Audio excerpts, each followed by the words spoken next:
할렐루야. 아멘. 우리 여사람 사랑합니다. 잘 오셨습니다. 주의 이름으로 사랑합니다. 주의 이름으로 축복합니다. 사랑해. 여사람에게 말합니다. 예수님께서 나 때문에 당신 때문에 십자가에서 죽으셨습니다. 네, 맞습니다. 예수님께서 나 때문에, 당신 때문에, 우리 때문에, 우리를 살리시고자 십자가에 달려 죽으셨습니다. 그 은혜를 저와 여러분들은 받았습니다. 아까 강모 씨가 말씀드린 것처럼 우스갯소리지만 양심 있는 신앙인, 네, 저와 여러분들은 예수 그리스도의 그 십자가의 그 대속의 그 죽음 앞에 그 은혜를 받은 자로서 거기에 반응할 수 있는 저와 여러분들이 될 수 있어야 됩니다. 아멘. 그 은혜를 정말 가슴 깊이 여긴다면 그 은혜 받은 자의 삶을 살아내야 하는 것입니다. 그것이 바로 그런 삶을 살아내는 것, 예수를 내가 알기 전의 삶과 예수를 영접한 이후의 우리의 삶은 달라져야 됩니다. 달라지는 것, 그것이 바로 양심 있는 신앙인의 모습일 것입니다. 오늘 저와 여러분들이 예수님의 그 십자가 앞에서 진정 은혜 받은 자의 삶을 결단할 수 있는 저와 여러분들에게 소망합니다. 아멘. 그럼 마틴 루터 킹 목사님을 아실 겁니다. 역사에 담겨져 있는 그런 인물. 교회에서는 간간히 등장하는 이 마틴 루터 킹 목사님. 흑인들의 인권을 위해서 앞서서 싸웠던 그런 분이십니다. 그런데 이분이 폭력으로 싸우는 것이 아니라 언제나 비폭력으로 평화롭게, 그래서 이 흑인 인권을 위해서 정말 목숨을 바쳐서 그렇게 나아가는 그런 인생을 사신 분입니다. 자, 이 마틴 루터 킹 목사님이 몽고메리에서 인종차별하는 버스에 대하여 승차 거부 운동을 하다가 체포되었습니다. 그때가 그의 나이 28세, 아주 젊은 청년 목사 시절이었습니다. 그런데 그가 이 감옥에서 원수를 사랑하라라는 이 제목의 설교를 썼습니다. Love your enemies. 이 설교는 I have a dream이라는 이 마틴 루터 킹 목사님의 아주 유명한 그 설교 그 다음으로 유명한 설교로 많은 이들에게 사랑을 받고 있는 설교입니다. 자, 이 킹 목사님이 그 설교에서 이렇게 외쳤습니다. 우리를 투옥해도 그대를 사랑하리라. 우리 집에 폭탄을 던지고 우리 아이들을 위협해도 그대를 사랑하리라. 한밤중에 우리 마을을 습격하여 우리를 때리고 반쯤 죽여놓아도 그대를 사랑하리라. 그러나 우리의 대장은 예수님이요 우리의 깃발은 하나님이시니 결국에는 사랑이 승리하리라. 아멘. 이 마틴 루터 킹 목사님의 그 기념관이 워싱턴 DC에도 있지만 이 조지아주에 있는 애틀란타에도 이 기념관이 있습니다. 왜냐하면 이 애틀란타에 이 마틴 루터 킹 목사님의 생가가 있습니다. 제가 이 애틀란타에 갔을 때 이곳을 한번 찾아가 봤습니다. 목조 건물로 이루어진, 그 당시 그 목조 건물로 이루어졌지만 안에 들어가 보니까 굉장히 협소합니다. 그런데 그곳에서 조금 더 떨어진 곳에 이 마틴 루터 킹 목사님 기념관이 있습니다. 근데 그 기념관에 들어가니까 이 마틴 루터 킹 목사님의 설교가 항상 그 재생될 수 있도록 그렇게 항상 틀어놓고 있습니다. 근데 가장 대표적인 설교가 I have a dream. 난 꿈이 있습니다. 라는. 흑인과 백인이 함께 조화롭게 나누고 기뻐하고 즐거워하는, 또 우리의 자녀들이 전혀 피부의 색깔과 상관없이 정말 하나님이 주시는 그 은혜의 은총을 받아 누리면서 정말 화합하고 평화로운 어떤 그 삶을 꿈꾸는 오늘 그런 설교 I have a dream이라는 그 설교가 제 스피커를 통해서 들려옵니다. 그리고 나서 또 하나의 그 설교가 바로 이 설교입니다. 원수를 사랑하라. Love your enemies. 네가 미워하는 정말 너를 원수로 여기는 오늘 그런 자들을 너는 사랑해라. 오늘 그런 설교가 퍼지는 겁니다. 대단한 설교입니다. 마틴 루터 킹 목사는 그리스도의 십자가를 몸소 실천한 그런 대표적인 사람이었습니다. 이론이 아니라 삶의 실천을 통하여 하나님께 영광을 올려드린 것입니다. 그는 오늘 봉독한 본문의 말씀처럼 자기 유익을 위해서가 아닙니다. 자기 욕심 때문도 아닙니다. 그 모든 것을 부인하고 자기에 맡겨주는 그 사명인 줄 알고 자기 십자가를 지고 예수님을 쫓았습니다. 그는 자신의 영광을 구하지 않고 하나님의 영광을 위해 살았습니다. 그는 십자가를 졌습니다.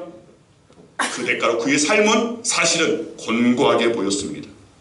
하지만 하나님께서 그와 함께 계셔서 역사에 빛나는 그런 업적을 이룬 것입니다. 오늘 저와 여러분도 마찬가지입니다. 우리가 역사에 길이 남는 일을 하지 않는다 할지라도 그러나 하나님께서 하시는 진정 은혜 받은 자의 삶의 길을 저와 여러분들은 걸어가야 할 은혜 받은 자들입니다. 아멘. 오늘 봉독한 본문은 예수님께서 친히 앞으로 걷게 될 십자가의 길, 고난의 길을 예고하신 말씀입니다. 이 이야기는 가이사랴 빌립보에서 베드로가 고백했던 아주 유명한 고백, 주는 그리스도시요 살아계신 하나님의 아들이시니이다. 이 고백을 예수님께서 칭찬하셨습니다. 그리고 베드로의 그와 같은 신앙 고백 위에 교회를 세우시겠다고 약속하시며 축복하셨습니다. 그리고 나서 자신은 예루살렘에 올라가 고난을 받고 죽임을 당한 뒤에 제3일에 살아날 것을 말씀하신 것입니다. 이것이 바로 예수님의 첫 번째 순한 예고로 알려져 있습니다. 그리고 이어서 하신 말씀입니다. 오늘 본문 24절 말씀 같이 읽습니다. 이에 예수께서 제자들에게 이르시되 누구든지 나를 따라오려거든 자기를 부인하고 자기 십자가를 지고 나를 따를 것이니라. 아멘. 자, 오늘은 봉독한 이 본문을 통하여 중심하여서 내가 져야 할 십자가라는 제목으로 함께 십자가를 묵상하는 시간 되기를 소망합니다. 오늘 본문을 보면서 먼저 생각할 것은 주님의 길은 십자가의 길이라는 것입니다. 이것을 예수님께서 예고하신 겁니다. 21절 말씀 같이 읽습니다. 이때로부터 예수 그리스도께서 자기가 예루살렘에 올라가 장로들과 대제사장들과 서기관들에게 많은 고난을 받고 죽임을 당하고 제3일에 살아나야 할 것을 제자들에게 비로소 나타내시니. 자, 여기 이 말씀이 증거하는 주님의 길은 분명히 십자가의 길입니다. 그리고 그 길은 십자가를 통하여 부활의 영광에 이르는 길입니다. 여러분, 부활의 그 영광 그 이전에 이 십자가의 길이 있었다는 것을 우리는 잊어서는 안 됩니다. 그런데 많은 사람들이 십자가 없는 부활을 원합니다. 그저 영광만을 원하는 것입니다. 고난 없는 영광을 강구합니다. 그러나 분명한 것은 십자가 없이는 부활도 없다는 겁니다. 따라하시기 바랍니다. 십자가 없이는 부활도 없다.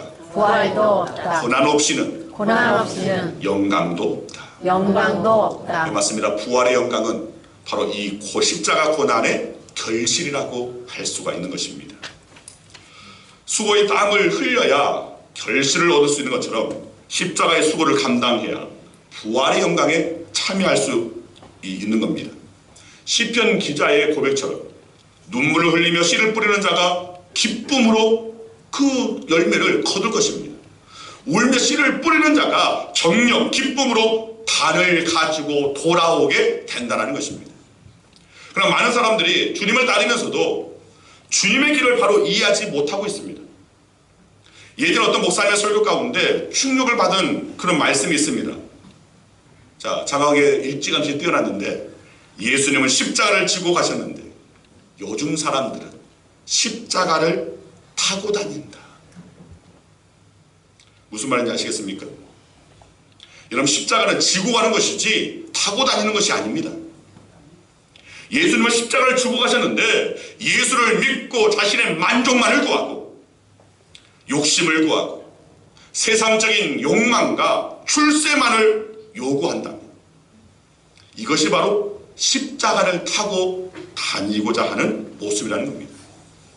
여러분, 주님의 길은 분명히 십자가의 길이었습니다. 그렇기 때문에 우리도 십자가를 지고 주님을 따를 수 있는 자들이 되어야 한다는 것입니다. 원하든 원치 않든 주님을 따르기를 원한다면 그 길은 반드시 가야 할 길이라는 것입니다. 아멘. 그런데 십자가를 지는데 큰 장애물이 있습니다. 이것은 하나님의 일을 생각하지 않고 사람의 일을 생각하는 것입니다. 예수님께서 제자들에게 앞으로 당하게 될 십자가 죽음, 그 고난, 주님께서 걷게 될 그 십자가의 길을 예고하자 제자들이 듣고 놀랐습니다. 그런데 그 가운데 베드로가 앞장서서 만류하기 시작합니다. 본문 22절 말씀 같이 읽습니다. 베드로가 예수를 붙들고 항변하여 이르되 주여 그리 마옵소서, 이 일이 결코 죽게 미치지 아니하리이다. 자, 여기서 항변하였다라는 말은 아주 강력하게 반대했다라는 그런 말입니다. 이처럼 베드로가 강력하게 반대하자 예수님께서 이렇게 말씀하십니다. 23절 말씀입니다. 같이 읽습니다. 예수께서 돌이키시며 베드로에게 이르시되 사탄아 내 뒤로 물러가라. 너는 나를 넘어지게 하는 자로다. 네가 하나님의 일을 생각하지 아니하고 도리어 사람의 일을 생각하는도다 하시고. 여러분, 바로 전에 베드로는 칭찬받았습니다. 그의 훌륭한 너무나 모범답안인 그 신앙 고백을 예수께서 들으시고 칭찬하셨습니다. 그런데 바로 이어서 나오는 지금 이 베드로는 지금 오히려 예수님 앞에 아주 책망을 받습니다. 그것도 아주 무서운 책망입니다. 한마디로 말해서 베드로를 사탄이라고 말을 합니다. 그리고 사탄아 물러가라 라고 그렇게 말씀하시는 겁니다. 자, 이것은 무엇을 의미하는 겁니까? 분명히 베드로는 그 앞에 칭찬받았습니다. 그런데 바로 이어서 예수님 앞에 책망받으면서 사탄아 물러가라라는 그런 말을 들었습니다. 무엇을 의미합니까? 같은 사람, 동일한 사람이 하나님 나라의 귀한 일꾼이 될 수도 있고 또 사람의 일을 생각하면 사탄도 될 수 있다는 것입니다. 때로는 목사가 정말 천사처럼 여러분들한테 대할 수도 있겠지만 또 잘못하면 사탄으로서의 오늘 그렇게 행한 일도 할 수 있다는 겁니다. 여러분 각자도 마찬가지입니다. 여러분도 그 누군가에게 정말 사랑을 주고 정말 격려하고 위로하고 할 수 있는 그런 자가 될 수도 있지만 또 반면에 그를 넘어지게 하고 상처 입게 하고 믿음을 저버리게 하는 사탄의 일을 감당할 수도 있을 수 있다는 겁니다. 옆 사람이 이렇게 말하시기 바랍니다. 사탄 되지 마세요. 사탄 되지 마세요. 당신은 언제나 천사가 되어주세요. 항상 천사가 되십시다. 네, 맞습니다. 우리는 그 누구도 사탄의 일을 해서는 안 됩니다. 우리는 그리스도인이기 때문에 언제나 그리스도의 그 사랑을 전하는 그런 메신저가 될 수 있어야 되고 주님의 그 말씀을 그대로 우리의 삶을 통하여서 실천할 수 있는 어떻게 보면 정말 천사와 같은 그런 사명을 우리는 감당할 수 있는 자들이 되어야 됩니다. 그런데 사람의 일을 생각하게 되면 사탄의 그 일을 하게끔 된다는 것입니다. 그러나 반면에 하나님의 일을 생각하면 우리 능히 하나님께 영광을 올려드리는 하나님께서 귀하게 사용하시는 동역자가 될 수 있고 일꾼이 될 수 있다는 것입니다. 아멘. 그래도 우리는 주님을 따를 때에 반드시 지어야 할 것이 바로 십자가인데, 자, 다시 한번 본문 24절 말씀 읽습니다. 이에 예수께서 제자들에게 이르시되 누구든지 나를 따라오려거든 자기를 부인하고 자기 십자가를 지고 나를 따를 것이니라. 자, 따라하시기 바랍니다. 자기를 부인하고 자기 십자가를 지고 나를 따르라. 자, 이것은 예수님께서 하신 말씀입니다. 우리 입장에서는 어떻게 말해야 됩니까? 나를 부인하고, 따라하시기 바랍니다. 나를 부인하고 내게 맡겨준 십자가를 지고 예수님을 따르는 것. 네, 이것이 바로 제자의 길입니다. 예수님을 따르는 제자의 길은 다른 것에 있는 것이 아닙니다. 나를 부인하고, 즉 나를 부인한다는 것은 내 욕심, 내 정욕, 내가 바라고 내가 원하는 나 중심의 신앙에서 이것을 부인하고 이제는 언제나 나의 십자가 내게 맡기는 그 사명을 감당하기 위해서, 주님을 나타내기 위해서 주님을 따르는 자, 이것이 바로 제자가 가야 할 길이라는 것입니다. 그런데 많은 사람들이, 아니 정정합니다, 성도라 불리우는 많은 이들이 예수 믿으면 복 받는다고 생각합니다. 잘못된 생각 아닙니다. 맞는 생각입니다. 물론 하나님은 자녀들에게 복을 주십니다. 건강의 복도 주십니다. 물질의 복도 주십니다. 형통의 복도 주십니다.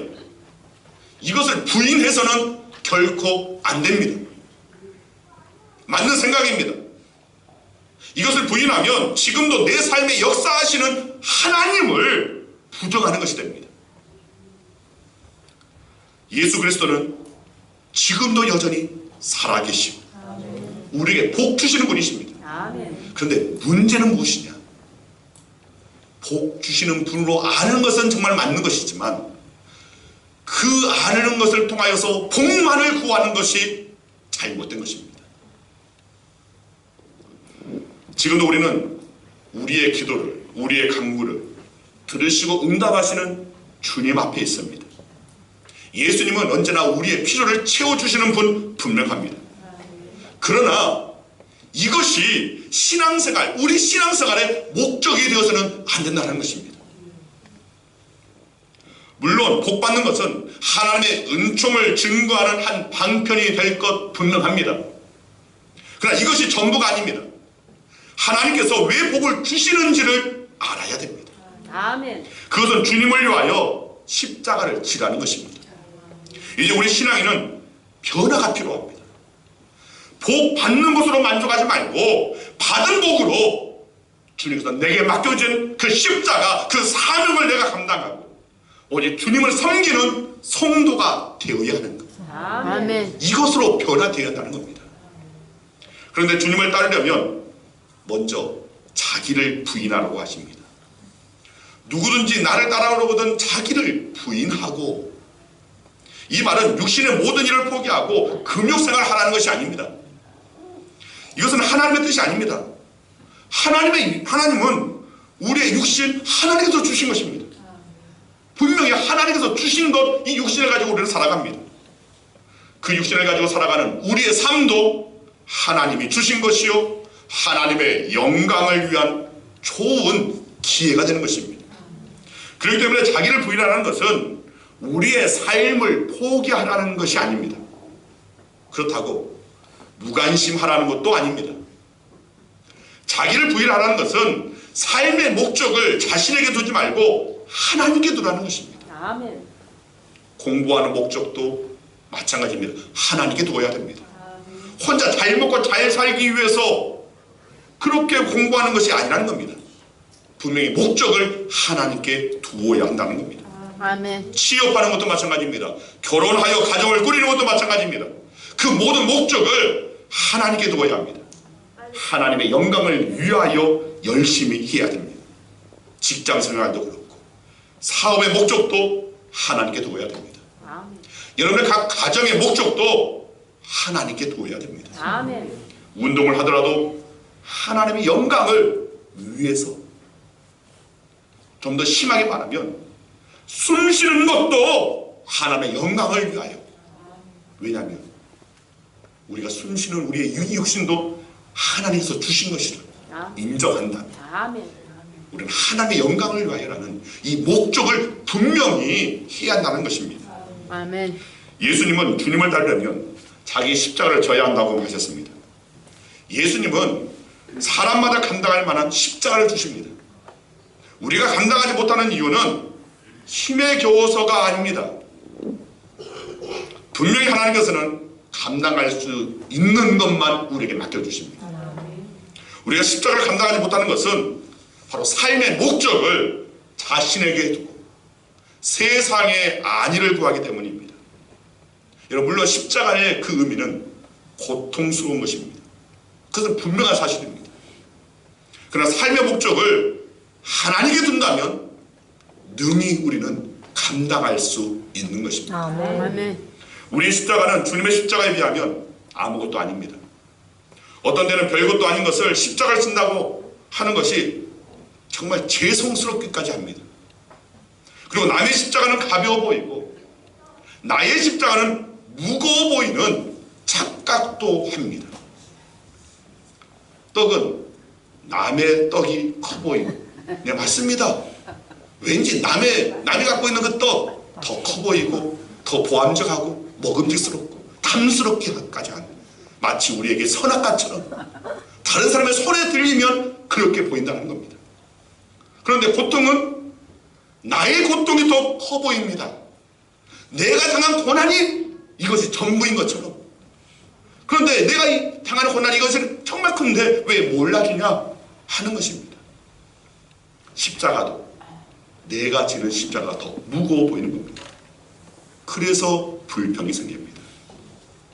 왜 나만 무거운 십자가를 져야 하는가? 그러나 실상은 남의 십자가도 다 무거운 것입니다. 다 저마다 짊어지고 있는 것 다 정말 버거운 것입니다. 버거운, 무거운 것입니다. 지난 금요일에 제 동기들이 왔습니다. 한 친구는 신학대에서 교수로 있고, 또 다른 친구 한 친구는 또 이제 캄보디아에서 선교사로 섬기고 있고, 또 다른 두 친구는 목회 현장에서 사역을 열심히 감당하는, 그래서 5명이 왔습니다. 4명이 왔습니다. 4명이 왔는데, 그래서 온 김에 야 너희들 이거 작업 좀 해라. 아무래도 좀 곤란했는데 하면서 여기 등이 나간 거, 갑자기 새벽 기도하고 있는데 여기서 등 하나가 툭 떨어지면서 쾅 하고 깨졌습니다. 자칫하면 저 교회 안에서 벼락 맞아 죽는 그런 일이 있을 뻔했습니다. 또 예전에도 새벽 기도하는 시간에 저쪽에서 등이 떨어져 가지고 우리 사모가 다칠 뻔했습니다. 와, 사모가 새벽 기도하다가 위에서 떨어지는 저 전등에 맞아 죽었다 하면, 야, 교회 안에서도 벼락 맞는구나. 그런데 이것만 보는 게 아니라 이렇게 보니까 저쪽에도 뭔가 좀 떨어져 있는 듯한 보이는 겁니다. 봤더니 예전에 처음 달았던 그 등이 아주 무거운 등이었습니다. 그래서 요즘 나오는 것은 아주 가볍습니다. 떨어질 염려가 없어서, 그래서 그런 것들을 이 친구들 온 김에 일을 시켰습니다. 그래가지고 여기 등도 사다리짜리 해가지고 낑낑대서 올라가가지고, 그런데 올라가는 것은 저만 올라갔습니다. 차마 야 저 올라가라고 말을 할 수 없어서 내가 올라갈게 하고 제가 올라가서 이렇게 했는데, 그런데 이제 그 친구 가운데 한 친구가 얼마 전에 상처했습니다. 그 사모가 폐암으로 오랫동안 투병을 했는데 주님께서 먼저 불러 가셨습니다. 그래서 하나님께서 그 사모를 사랑하셔서 더 고난 받지 말고 주의 영광 가운데 두시려고 그렇게 부르신 것 같다. 그런데 이제 그 친구가 하는 말이 있습니다. 욥의 고난을 자꾸 묵상하게 된다. 욥의 고난. 그러면서 말 그대로 버틴다라고 표현을 하더라. 버티고 있다. 버티고 있다. 얼마 전에도 강주에 제 1년 선배 되는 목사님이 그 사모님도 돌아가셨습니다. 작년 크리스마스 전 이제. 그런데 그 목사님 이제 한참 뒤에 제가 3월 초에 전화를 드렸습니다. 그럼 어떻게 잘 지내시나요? 했더니 잘은 아니고 버티고 있다. 그분도 버티고 있다라고 표현을 합니다. 동일한 그런 표현을 들었습니다. 버틴다. 버틴다. 맞습니다. 제가 입으로서 여러분들한테 말을 합니다. 우리는 때때로 인생 가운데 고난이 있고 어려움이 있고 시험이 또 찾아오고, 그런데 신앙이란 무엇이냐? 버텨내고 견뎌내고 살아내고. 아멘. 우리 내 십자가 주님께서 내게 맡겨진 그 십자가가 무겁고 고통스럽다 할지라도 우리는 신앙의 길, 십자가의 길은 다른 말로 말하면 신앙의 길입니다. 그 길은 버텨내는 길입니다. 견뎌내는 길입니다. 살아내는 길입니다. 아멘. 여러분들에게 주님께서 어떤 십자가를 맡겨진지 저는 모릅니다. 그러나 그 십자가 여러분들에게 감당하라고 주신 것입니다. 그리고 감당할 때에 하나님께서는 분명히 십자가 뒤에 부활의 영광이 있는 것처럼 오늘 우리들에게도 그 영광, 하나님 하늘나라의 면류관으로 우리에게 하답하여 주실 것입니다. 아멘. 아멘. 여러분, 우리는 십자가를 내가 나에게 맡기는 그 십자가 어떻게 져야 될까를 우리 한번 생각해 볼 수 있어야 됩니다. 몇 가지, 세 가지만 제가 말씀드립니다. 자기 십자가를 지는 것, 이것이 의미하는 것이 무엇이냐? 첫째는 옛것을 벗어버리는 것입니다. 예수님은 자기를 부인하고 나를 따르라 하셨습니다. 옛사람을 버리고 주를 따르라는 말씀입니다. 근데 여러분들 지금 어떻습니까?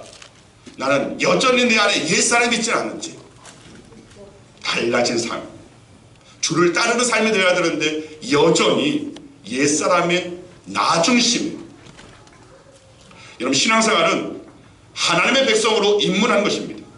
그리고 하나님의 자녀로 입양된 것입니다. 그렇기 때문에 새로운 각오와 결단이 반드시 있어야 합니다. 아멘. 옛것을 버리고 새 삶으로 나아가는 용기가 있어야 한다는 것입니다. 옛것에 그대로 안주하고 젖어있는 생활은 마치 이스라엘 백성이 출애굽하지 않겠다 그러면서 애굽에 머물러 있는 것과 같습니다. 오늘 저들이 출애굽해야지만이 가나안 땅에 이룰 수 있는 것입니다. 우리도 마찬가지입니다. 우리도 우리의 삶에 출애굽이 될 수 있어야 됩니다. 달라져야 됩니다. 변화되어야 됩니다. 옛것을 버리고 새것을 향하여서 나아가는 저와 여러분들이 되어야 한다는 것입니다. 아멘. 둘째는 말씀에 순종하는 것입니다. 이런 믿음 생활이란, 신앙 생활이란 그냥 주일에 교회만 한번 왔다 갔다 하는 것, 이것을 말하는 것이 아닙니다. 말씀대로 살기를 결단하는 것입니다. 아멘. 여러분들이 정말 신앙생활을 하고 있는지 아니면 종교생활을 하고 있는지 이걸 분명히 할 수 있어야 됩니다. 나는 종교생활을 하는 자인가 아니면 신앙생활을 하는 자인가. 여러분, 신앙생활은 말씀을 알고 말씀대로 살 것을 결심하는 것입니다. 아멘. 그런데 말씀대로 산다는 것은 쉬운 일이 아닙니다. 요한계시록 10장 10절 말씀입니다. 같이 있습니다.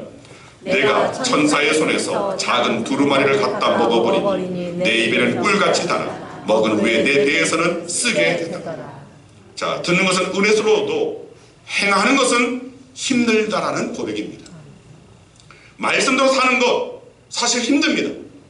그래서 참 그리스도인은 때로는 넘어지면서 때로는 놓치기도 하면서도 말씀을 붙잡고 사는 것입니다. 아멘. 이것이 바로 그 누구도 대신할 수 없는 자기 십자가인 것입니다. 셋째, 자기 십자가는 사명의 짐을 짊어지고 가는 것입니다. 우리가 하나님의 자녀가 됐을 때 그 은혜와 함께 우리에게 주어지는, 각자에게 주어지는 맡겨진 사명이 있습니다. 여러분, 믿음은 말만으로 끝나서는 안 됩니다. 행동이 반드시 뒤따라야 됩니다. 믿음은 헌신과 함께 가는 것입니다. 믿음은 삶의 모습이 뒤따를 수 있어야 됩니다. 그리스도인은 예수님께서 주시는 사명의 짐을 져야 하는 자들입니다. 주님께서 주신 물질, 재능, 지식, 능력을 어떻게 써야 되느냐? 주를 위해 쓰임받기를 기뻐하고 드리기를 기뻐하며 사는 것, 이것이 바로 믿음의 생활입니다. 아멘. 예전에 한 번 말씀드렸지만 제가 목회 초기에 처음 교구를 맡았을 때 그 안에 구역장이라고 말할 수 있습니다. 그때는 이제 그 목원제로 있어서 목자 또 순모임을 하고 있어서 순장이라는 어떤 그런 셀 교육이 있었는데, 그래서 지금한테 목자 그런 역할입니다. 구역장의 역할입니다. 그런데 김명자 집사님이라는 분이십니다. 이분이 피부암으로 그것도 말기입니다. 그 피부암에 있어서 방사능을 쐰니다. 약 20번 정도 이 방사능을 쐬는데 얼마나 고통스러운지. 옷을 입으면 그 옷이 살갗을 스치는 그 자체가 너무나 고통스럽다는 겁니다. 칼로 베는 것 같은 그 고통이 있다는 겁니다. 그런데 이분이 그 당시 섬겼던 담임 목사님이 야, 그분이 그래도 순장인데 지금 항암 치료하고 그러는 가운데 어떻게 감당할 수 있겠어? 가서 내려놓으라고 그렇게 이야기를 해보라고. 그래서 이제 신방을 해서 그 가운데 이야기를 하는데 이분이 아주 극구 안 됩니다, 목사님. 안 됩니다. 저 할 수 있는 데까지 이 순장의 그 사명 제가 감당하겠습니다. 그런데 그분이 이후에 버티다 병원에 입원해서 이제 그 가운데 있을 때도 그 순원들이 그 병실을 찾아갑니다. 그 순모임을 하는 그 날에는 그 병실로 찾아가서 거기서 예배드립니다. 그리고 이 김영래 집사님은 누워서 그 가운데 한 주간 내가 받은 은혜가 무엇인지, 말씀 가운데 받은 깨달음은 무엇인지, 내가 정말 주님의 그 부르심 가운데 여정 가운데 있는데 그 가운데 내가 깨달은 것이 무엇인지 그 순모임 가운데서 전하는 겁니다. 마지막까지 그 순장의, 그러니까 한마디로 구역장, 지금 우리 구절 제대로 말하면 목자, 그 목자의 그 사명을 감당하려고, 끝까지 감당하려고. 저는 사명하면 딱 그 생각이 납니다. 그분의 모습이, 그 피부암, 살을 에는 그 고통, 칼로 딱 베는 그 고통이 뒤따르는 그런 가운데서도 주님께서 이것이 바로 내게 맡긴 십자가, 사명의 십자가라고 알고 감당하고자 했던 그 모습.